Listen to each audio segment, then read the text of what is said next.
Hello, everyone.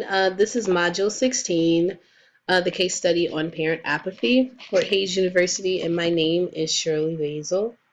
Okay, so moving right along, um, we're going to go right into identifying the problem. So what we know that Mrs. Rose, she just graduated with her master's in educational administration, and so she's a new assistant principal at John F. Kennedy School. So her last course that she took was in community relations.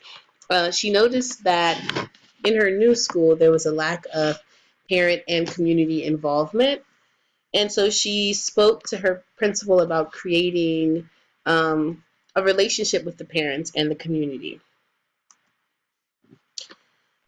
We also know that the principal was happy with the way that the school was, and he had no interest in changing it. So the way that it was with no community ties or no parent involvement, he was pretty okay with that.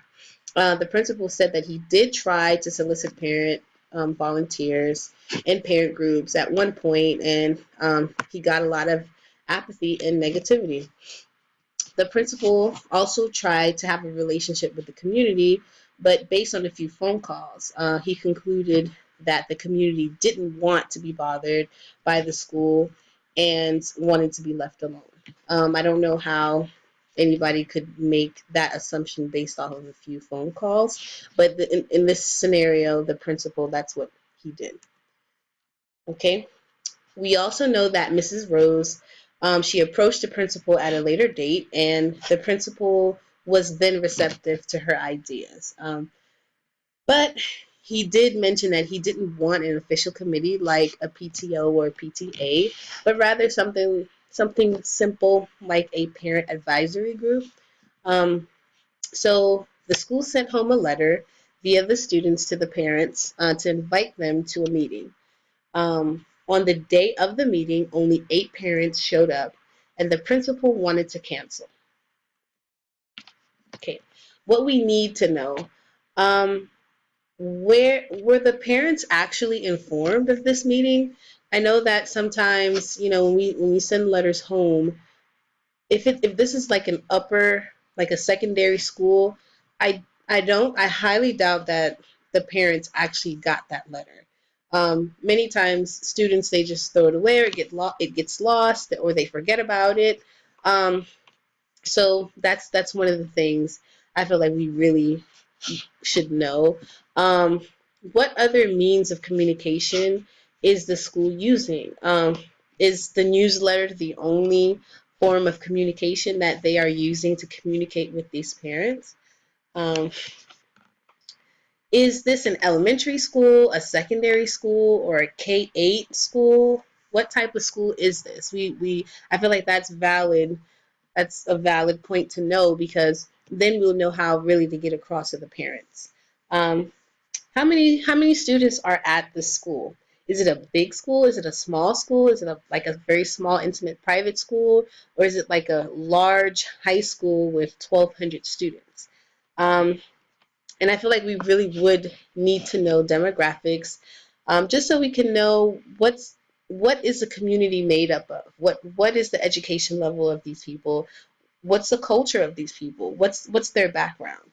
Um, I feel like we should research what parental apathy is, um, or what causes it. We need to research what causes it. And so that by knowing what causes it, as a school, we can work together to not cause parental apathy.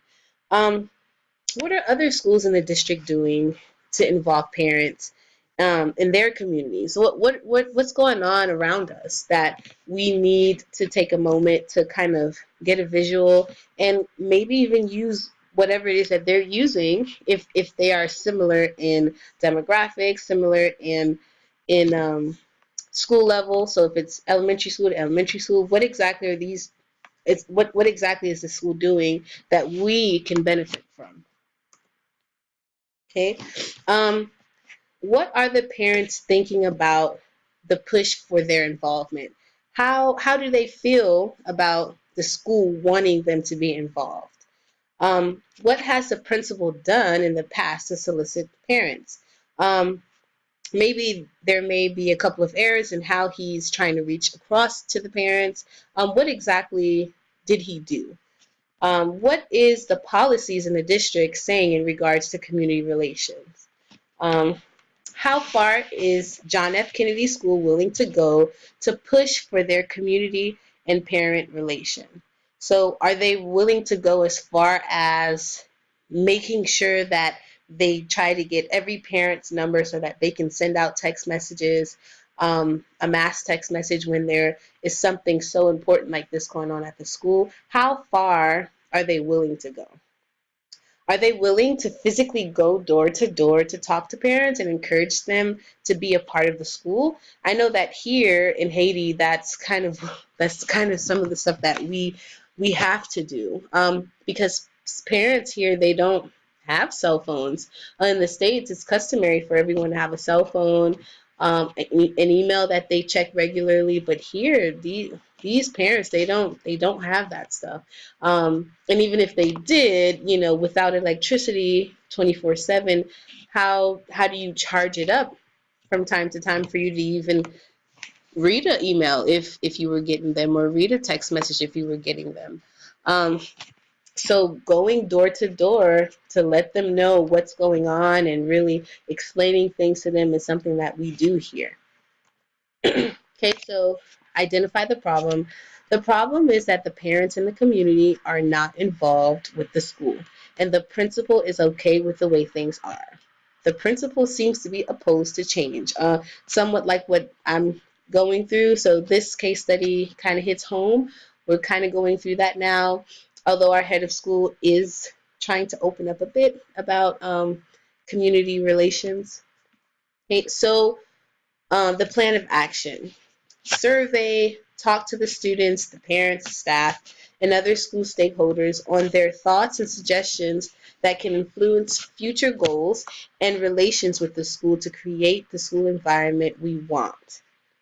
Okay, another thing that we must do is we have to take notes. If we don't jot down everything that's going on, we'll never learn from our mistakes, and we'll never really get we'll never get real results.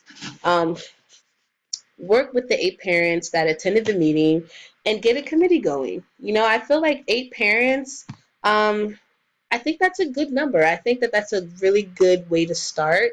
It's not too many people with too many ideas.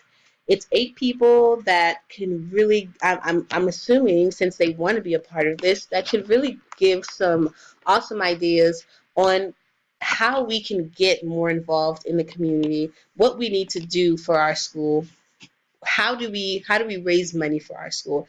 Um, so I feel like 8 parents, it's that's a really good number to start with. Send out messages about the need for more parental involvement via email, text messages, school site, radio announcements, and school letters. So something that we do here in Haiti. People listen to the radio a lot. So if we have school closures for maybe if there's just a hurricane coming, or if there is an excessive amount of rain coming, and maybe most of the city has already flooded, we sometimes send messages via the radio station. How it's all about what we're willing to do. Okay. Another Another bullet point on the plan of action is host biweekly meetings with the Awesome Eight on progress and future projects and changes. I feel like it's really important to host meetings with these people, because you want to get them and you want to keep them interested in being involved. So having biweekly meetings, making plans, getting ideas, listening to what these parents have to say about how they want to help their child's school. Um, Encourage committee to host events at the school. For example, a popsicle social, back to school night, fundraisers.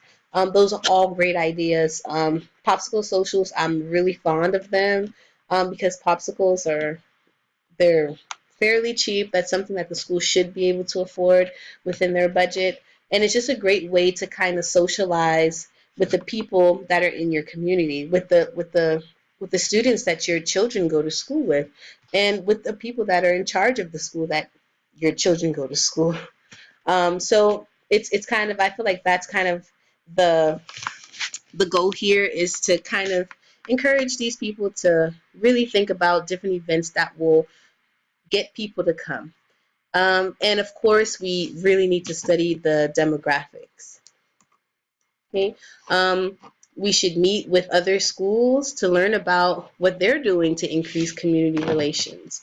Contact local businesses, youth clubs, churches, markets, restaurants, to start a relationship with them. Because from what I've read, I don't think that there's any relationship with any local business. I don't think there's any type of relationship besides the school and the people that work in the school and the students. Um, After all has been exercised, consider resending surveys for all stakeholders and students to monitor progress and to add changes. Okay, so strategies. Surveying the students and stakeholders would give me a broader understanding of why there is parental apathy and what could be done to change it. We really do want to get into the minds of these people. This is a new school. You kind of want to understand why parents are just not involved. Um, Taking notes will show us where we are when we took on this community and parent relation responsibility, and where we aim to be. We could also keep track of community leaders we haven't spoken to yet. Um, Number three, I would start working with the 8 parents, teachers, administration, and other stakeholders so that we can plan it and execute a plan that will be fun and inviting for parents and the community members. These meetings will give all members a voice and encourage them to stay involved. Creating a PTA or a PTO will give the school itself a voice. Okay, strategy number four, by sending out messages to the parents and the community members, it's a plethora. There's a plethora, of ways we can increase the possibilities of more involvement. Text messages, emails, radio announcements, like I mentioned before, school website announcements, and newsletters. They're all awesome ways to reach the parents and the community. Hosting events at the school will allow parents, students, and other school stakeholders to attend school functions and get into the habit of being at the school for a cause. For example, hosting a popsicle social, as I've mentioned before, at an elementary school would give parents and students a chance to socialize with their community members and other stakeholders. Okay, number six, studying the community demographics would really help us understand what we would work, how to work within our community to boost parental and community involvement. For example, if John F. Kennedy School was located in a predominantly Hispanic community, we would probably have to host events that could cater to their interests. Hosting a Hispanic Culture Day would encourage families to cook food, to play music, their cultural music, maybe even dress up as how they would back home, or how they used to dress natively. It's just something to kind of get their interest going, and get really start to think about, wow, this school actually cares about who I am as a person and what this means to me, and how coming to a Hispanic Day it really makes me proud to be a Hispanic. So another thing we can do, resending surveys to parents, students, and other stakeholders will give us a broader view of what we need to work on and what is working so far in our favor. We will also be able to hear from those we may not be affiliated with at the school on potential positive relations. Okay, resolve with promoting success of all students. School and community relations allow students to have more respect for their community that they live in. They can learn to respect and protect it because they will be able to see how others care for it as well. If I were Mrs. Rose, I would continue to work hard to increase parent involvement. I would also show the principal the urgency of community relations through the progress generated by the committee. Um, Students benefiting from free sports uniforms, discounts, for being on the honor roll at a local restaurant or the local stores or any other local business, or and having local businesses rave about the school's games, maybe their touchdowns, how many points they won. And these are all really great incentives for students to stay on track with their studies and to be prideful of their school community relation. Resolve with promoting success of all students' continuation.